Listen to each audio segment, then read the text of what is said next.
G'day guys, how are you? My name is Skipper, and yeah, the camera's a bit high. I'm working with what I've got. I'm back on the phone, which sucks, but I'm doing what I can. And the audio might sound a bit bad because it's over there, and like I said, it's on a phone. But yeah, I'm alive. I'm still making videos. Sorry for that light in the background too. Like I said, I'm working with what I've got. But before I do get into the tipping, I will be getting back to content really quickly. I know I haven't been on it for a while.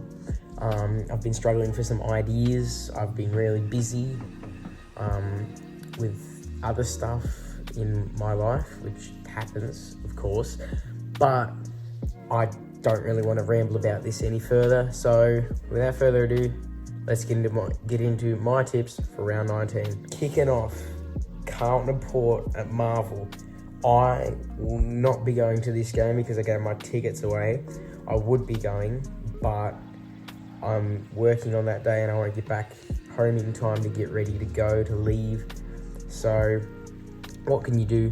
But this is really going to be an interesting contest in my opinion. Port Adelaide coming off a fresh start again. In the past couple of weeks, they're getting their mojo back. I know that Brisbane loss was really bad for them, but they are picking up some really good form. Butters is getting back to his ways. I know Zach Butters is the most fine AFL player of all time now, but he's still a really good player. And I know Charlie Dixon had a good game last week, I heard. Rosie's been in and out of injury, so I can't really comment on that. I haven't been really following the pair too much, but I do think that this is going to be a tough challenge for Carlton. Speaking of Carlton, the Baggers, I was there last week. It was a bit nervous halfway through that game. Being down to North Melbourne at halftime isn't the best thing to see, but North Melbourne are on the rise, and I'll talk about North later because they are getting into some good form. But I just think it was really good how Carlton bounced back, and they look like they just gelled together a lot more in that second half. They started picking up the pieces and finding a way to will their way into winning. Notable players. Jesse Motlop was back, 3 goals. Cripps is fantastic as always. Wiedering. Walsh, he wasn't as good last week. And Charlie Curnow had a good bounce back game too. So I'm thinking for my actual tip, without being biased, I do genuinely think that we're a better side than Port. So I think that Carlton get the job done by 13 points. Alright, next up, I did say I was going to talk about North Melbourne. So, North Melbourne and Geelong at Blundstone Arena. Here we go. So, Geelong didn't have such a good week last week. They were really poor against the Bulldogs, to be fair. And it wasn't a great performance. They didn't show up for the fans that even were there. Even the Geelong fans didn't show up as much as they usually do. But, I didn't really pay attention to this game much at all. I didn't think there was much on the cards. I thought that I did tip Geelong, but it wasn't the easiest tip to make.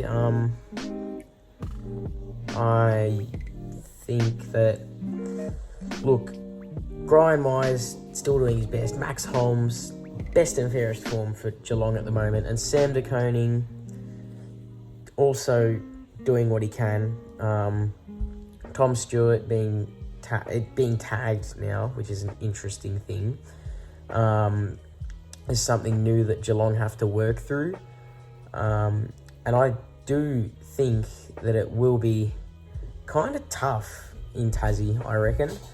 And North Melbourne against the Blues last week, they were probably better than us for longer in the game.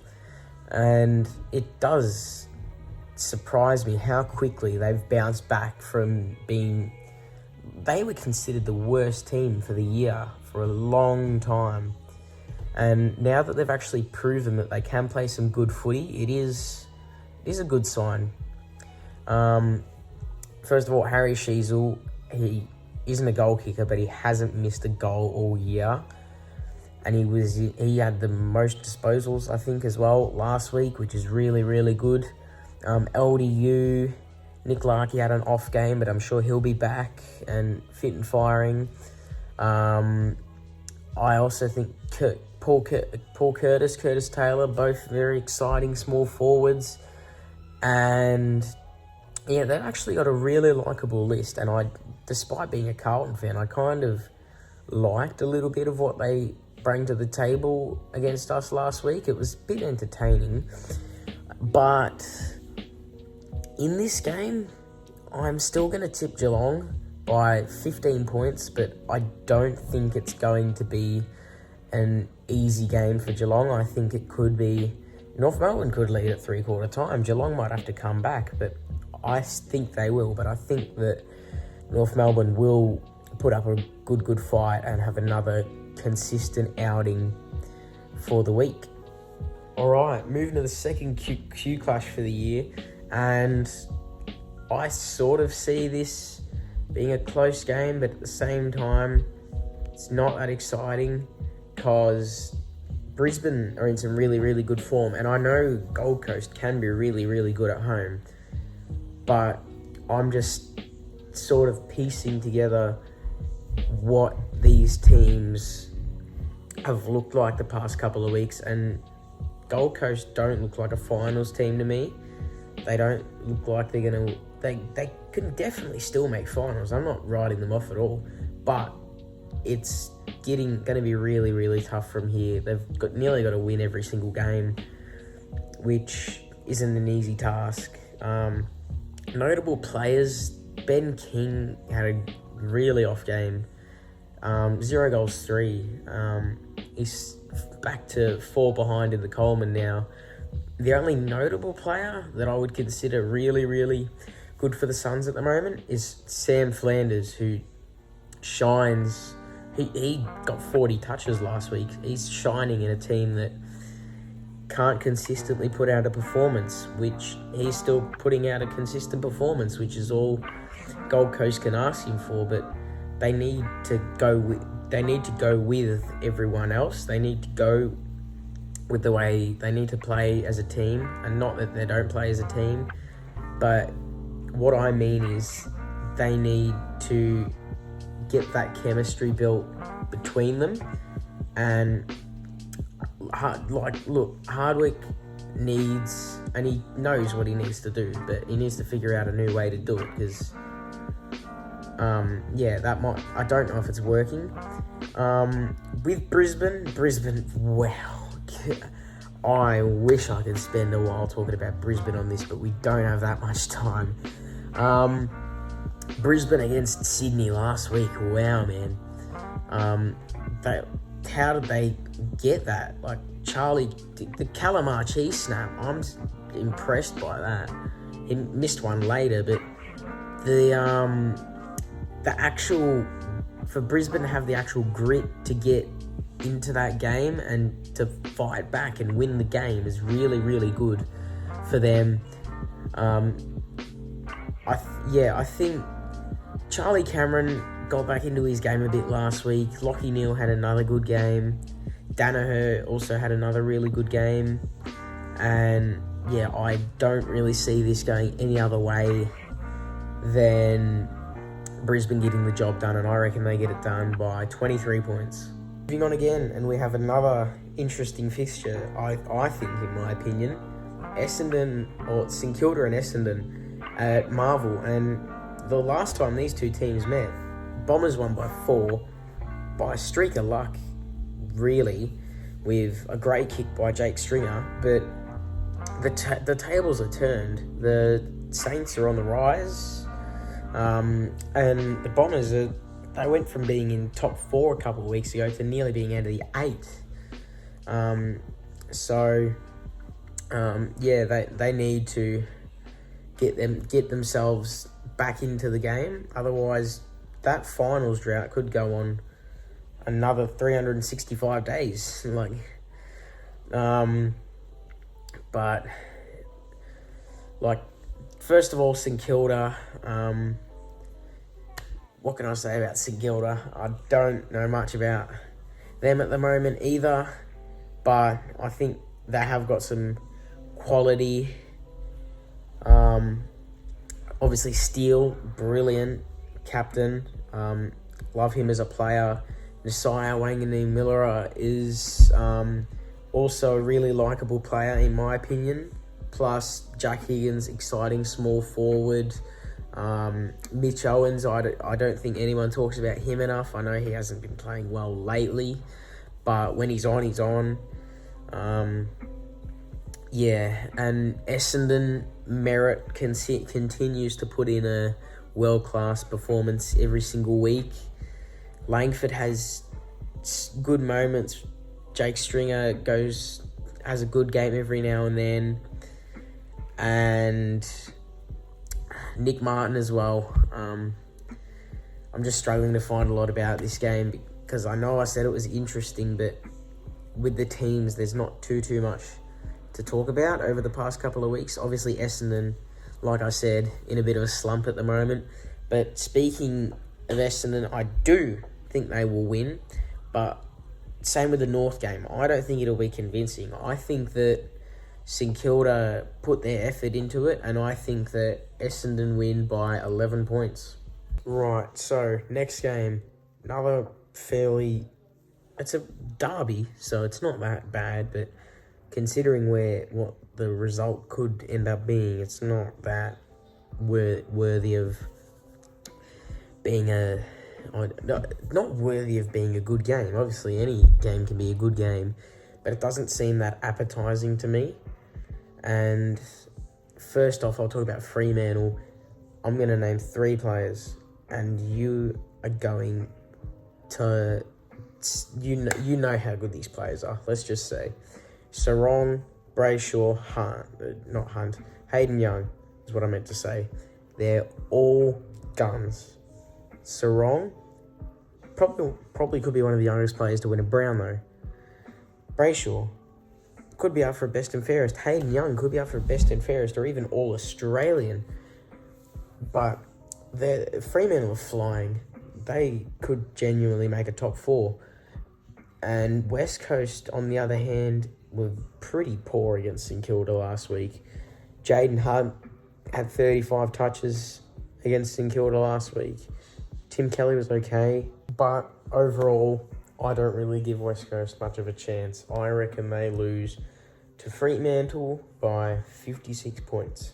Right, now, Richmond and Collingwood. Collingwood and Richmond, both in different positions. Richmond getting into a rebuild now. Collingwood, not the same premiership side they were last year.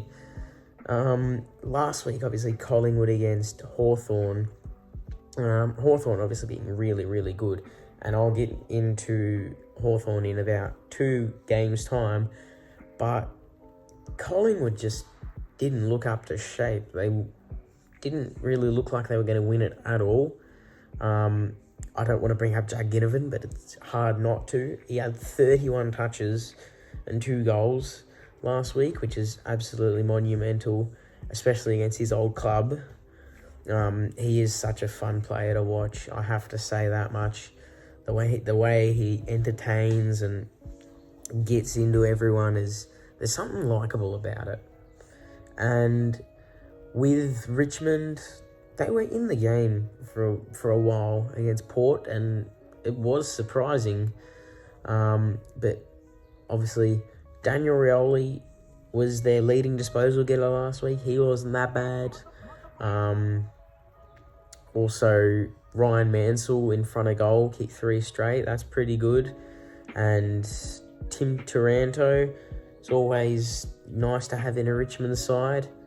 But realistically, I do think Collingwood get the job done, and I think they get it done by 32 points. Right, so game of the round, in my opinion. I think this will be game of the round. Sydney and Western Bulldogs at the SCG, and Sydney looking to bounce back after a couple of rough weeks. Not rough weeks because they're still top of the ladder. They build themselves up quite well, but they're in a bit of a slump. And the Bulldogs, on the other hand, playing some really, really good football. Beat Geelong last week, who were still looking to be a finals side. They beat Carlton the week before, who was second. And now they've got Sydney, who they are potential to knock off. Obviously, Bont, he's good, isn't he?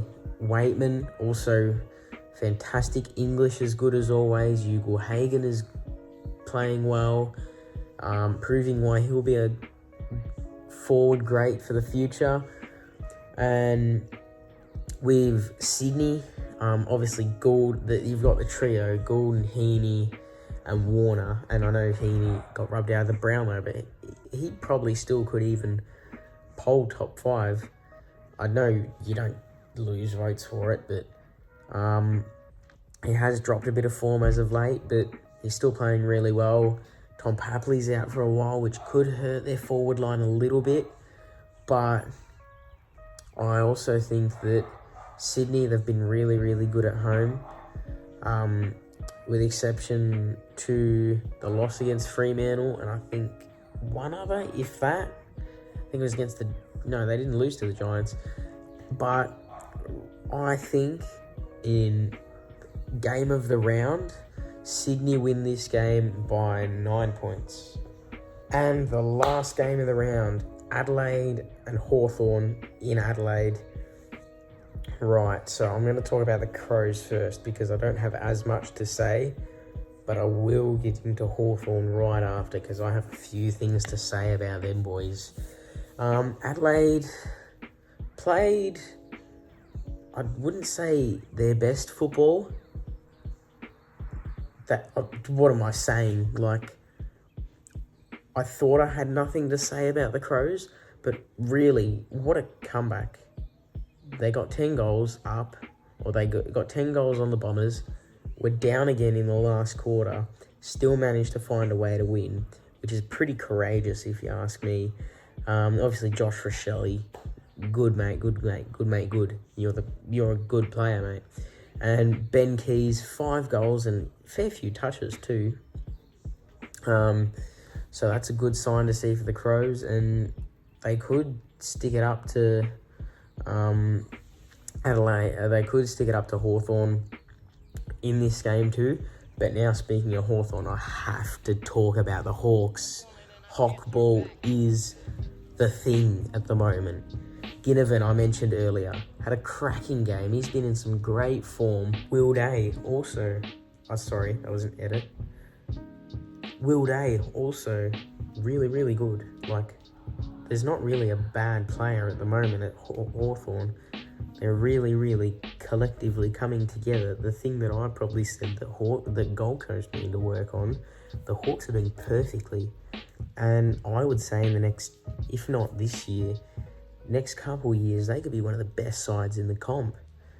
They feel like the Carlton of last year, where they start off slow but build themselves up really, really quickly.